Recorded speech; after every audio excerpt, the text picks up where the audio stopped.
ಸ್ನೇಹಿತರೆ ನಮಸ್ಕಾರ. ಇದು ಕಣ್ಮರೆಯಾದ ಕನಸು, ಆ ನಂಬಿಕೆಯ ಘಟನೆ, ಆ ಸ್ನೇಹದ ಮುಖವಾಡದ ಹಿಂದೆ ಅಡಗಿದ್ದ ಕ್ರೌರ್ಯದ ಕರಾಳ ಅಧ್ಯಾಯ. ಇದು ವಿದ್ಯಾನಗರಿ ಬೆಂಗಳೂರಿನ ಹೊರವಲಯದ ನೆಮ್ಮದಿಯ ಜಾಗವೊಂದನ್ನು ಅಳಿಸಲಾಗದ ಕಲೆಯಂತೆ ಕಾಡಿದ ದುರಂತದ ಘಟನೆ.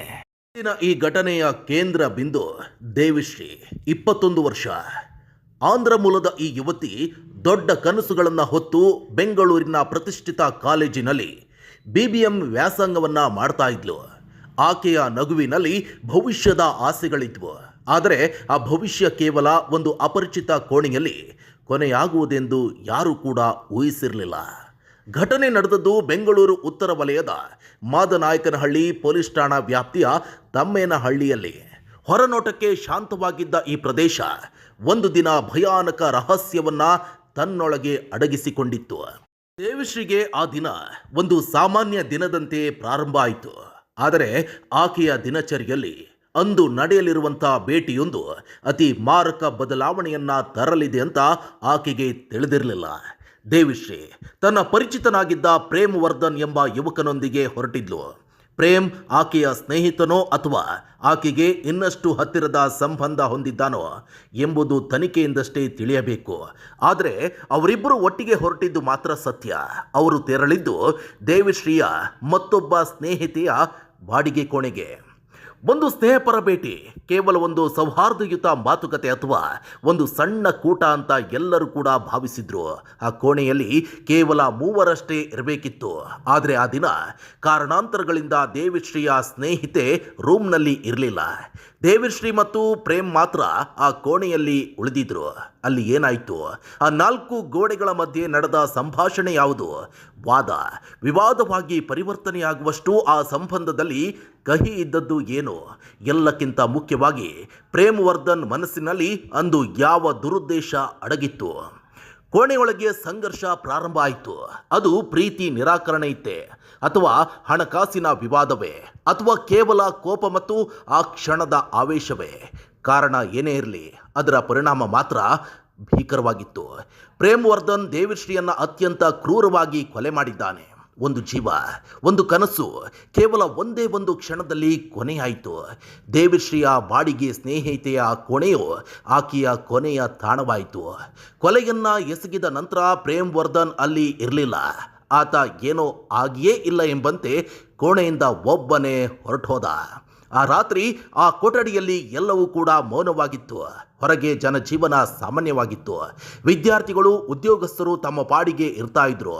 ಆದರೆ ಆ ಒಂದು ಕೋಣೆಯಲ್ಲಿ ಭಯಾನಕ ರಹಸ್ಯ ಬಚ್ಚಿಟ್ಟಿದ್ದು ಮಾರನೇ ದಿನ ಬೆಳಿಗ್ಗೆ ಜಗತ್ತಿಗೆ ತಿಳಿಯಿತು. ಸ್ನೇಹಿತೆ ರೂಮಿಗೆ ಬಂದಾಗ ಅಥವಾ ಯಾರಾದರೂ ಅನುಮಾನಾಸ್ಪದ ಸಂಗತಿ ಗಮನಿಸಿದಾಗ ಕೊಲೆಯ ಸತ್ಯ ಹೊರಬಂದಿತ್ತು. ದೇವಿಶ್ರೀಯ ನಿಷ್ಪ್ರಾಣ ದೇಹವನ್ನು ಕಂಡು ಇಡೀ ಪ್ರದೇಶವೇ ಬೆಚ್ಚಿ ಬಿದ್ದಿತ್ತು. ಪೊಲೀಸರಿಗೆ ಸುದ್ದಿ ತಲುಪಿತು. ಮಾದನಾಯಕನಹಳ್ಳಿ ಪೊಲೀಸರು ತಕ್ಷಣವೇ ಸ್ಥಳಕ್ಕೆ ಧಾವಿಸಿದರು.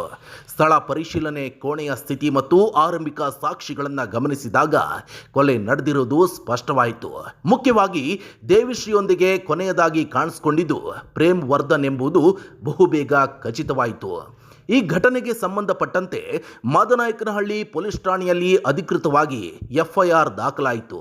ಕೊಲೆಯಾದ ಯುವತಿಯ ಮೃತದೇಹವನ್ನು ವಿಕ್ಟೋರಿಯಾ ಆಸ್ಪತ್ರೆಗೆ ಮರಣೋತ್ತರ ಪರೀಕ್ಷೆಗಾಗಿ ರವಾನಿಸಲಾಯಿತು. ಈ ಪರೀಕ್ಷೆಯು ಆಕೆಗೆ ಆದ ಗಾಯಗಳ ಸ್ವರೂಪ, ಸಾವಿಗೆ ನಿಖರ ಕಾರಣಗಳ ಬಗ್ಗೆ ಇನ್ನಷ್ಟು ಬೆಳಕು ಚೆಲ್ಲಲಿದೆ. ಆದರೆ ಕೃತ್ಯ ಎಸಗಿದ ನಂತರ ಪ್ರೇಮ್ ವರ್ಧನ್ ತಲೆಮರೆಸಿಕೊಂಡಿದ್ದಾನೆ. ಪೊಲೀಸರಿಗೆ ಇದು ಈಗ ಪ್ರಮುಖ ಸವಾಲು. ಆತ ಎಲ್ಲಿ ಅಡಗಿದ್ದಾನೆ? ಆತನಿಗೆ ಯಾರಾದರೂ ಸಹಾಯ ಮಾಡುತ್ತಿದ್ದಾರೆಯೇ ಎಂಬ ಪ್ರಶ್ನೆಗಳಿಗೆ ಉತ್ತರ ಹುಡುಕಲು ಪೊಲೀಸರ ತಂಡಗಳು ತಲಾಶ್ ಕಾರ್ಯಾಚರಣೆಯನ್ನು ತೀವ್ರಗೊಳಿಸಿವೆ. ದೇವಿಶ್ರೀಯ ಕುಟುಂಬದವರಿಗೆ ಈ ಸುದ್ದಿ ಬರ ಸಿಡಿಲಿನಂತೆ ಬಂದಿದೆ. ವಿದ್ಯಾಭ್ಯಾಸಕ್ಕಾಗಿ ಕಳುಹಿಸಿದ ತಮ್ಮ ಮಗಳು ಈ ರೀತಿ ಅಕಾಲಿಕ ಸಾವಿಗೀಡಾಗಿದ್ದನ್ನು ಅರಗಿಸಿಕೊಳ್ಳುವುದು ಅವರಿಗೆ ಕಷ್ಟಕರ. ಅವರಿಗೆ ನ್ಯಾಯ ಒದಗಿಸುವುದು ಈಗಿನ ಮುಖ್ಯ ಗುರಿಯಾಗಿದೆ. ಪ್ರೇಮ್ ವರ್ಧನ್ ಬಂಧನವಾಗೋ ತನಕ ಈ ಘಟನೆಯ ಸಂಪೂರ್ಣ ಮಾಹಿತಿಯನ್ನು ನಾವು ನಿಮಗೆ ತಿಳಿಸ್ತಾ ಇರ್ತೀವಿ. ಏನೇ ಆಗಲಿ ವೀಕ್ಷಕರೇ, ವಿದ್ಯಾರ್ಥಿ ಸಮುದಾಯದಲ್ಲಿ ಆತಂಕ ಮೂಡಿಸಿರುವಂಥ ಘಟನೆ ಇದು. ನಾವು ನಮ್ಮ ಸುತ್ತಮುತ್ತಲಿನ ವ್ಯಕ್ತಿಗಳು, ನಮಗೆ ನಂಬಿಕೆಯ ವ್ಯಕ್ತಿಗಳು, ನಮ್ಮ ಸ್ನೇಹಿತರು ಯಾರೇ ಇರಲಿ, ನಾವು ಯಾರದೋ ರೂಮಿಗೆ ಹೋಗೋದು ಅದು ಎಷ್ಟರ ಮಟ್ಟಿಗೆ ಸರಿ ಅನ್ನುವಂಥ ಪ್ರಶ್ನೆ ಈಗ ಮೂಡ್ತಾ ಇದೆ. ಯುವ ಪೀಳಿಗೆಗೆ ಯಾವ ರೀತಿ ಸಂದೇಶಗಳೆಲ್ಲ ರವಾನೆ ಆಗ್ತಾ ಇದೆ ಅನ್ನುವಂಥ ಪ್ರಶ್ನೆ ಮೂಡ್ತಾ ಇರುವಂಥದ್ದು ಸಹಜ. ಯಾಕಂತ ಹೇಳಿದ್ರೆ ಈಗ ಯಾರೋ ಆಗಲಿ, ಏನೇ ಆಗಲಿ, ಪರಿಚಿತ ಆಗಲಿ, ಯಾರೇ ಇರಲಿ, ಇವಾಗ ಸಡನ್ಲಿ ಫ್ರೆಂಡ್ ಆದರೆ ಸಾಕು ರೂಮ್ ಬುಕ್ ಮಾಡ್ಕೊಂಡು ಹೋಗೋ ಕಾಲ ಆಗಿಬಿಟ್ಟಿದೆ. ಈಗಿನ ಕಾಲಕ್ಕೆ ಯಾರು ಹೊಣೆ? ಮುಂದೆ ಇದೇ ಆಗುತ್ತಾ? ಇಂದಿನ ಒಳ್ಳೊಳ್ಳೆ ಘಟನೆಗಳೇ ಸಾಕ್ಷಿಯಾಗಿ ಮುಂದಿನ ಪೀಳಿಗೆಗೂ ಕೂಡ ಇದು ಮಾರಕ ಆಗಬಾರ್ದು. ಸೊ ರೂಮ್ ಕೊಡೋರು ಅಷ್ಟೇ, ಸ್ನೇಹಿತರಿಗೋಸ್ಕರ ಬಿಟ್ಕೊಡೋರು ಅಷ್ಟೇ, ಅವರಿಗೂ ಇದು ದೊಡ್ಡ ಪಾಠ. ವೀಕ್ಷಕರೇ, ನಿಮ್ಮ ಅನಿಸಿಕೆ ಅಭಿಪ್ರಾಯಗಳನ್ನು ಕಮೆಂಟ್ ಬಾಕ್ಸ್ನಲ್ಲಿ ತಿಳಿಸಿ, ಲೈಕ್ ಮಾಡಿ, ಶೇರ್ ಮಾಡಿ, ಹಾಗೆ ನಮ್ಮ ಯೂಟ್ಯೂಬ್ ಚಾನಲ್ಗೆ ಸಬ್ಸ್ಕ್ರೈಬ್ ಆಗಿ, ಫೇಸ್ಬುಕ್ನಲ್ಲಿ ಫಾಲೋ ಆಗಿ. ಧನ್ಯವಾದ.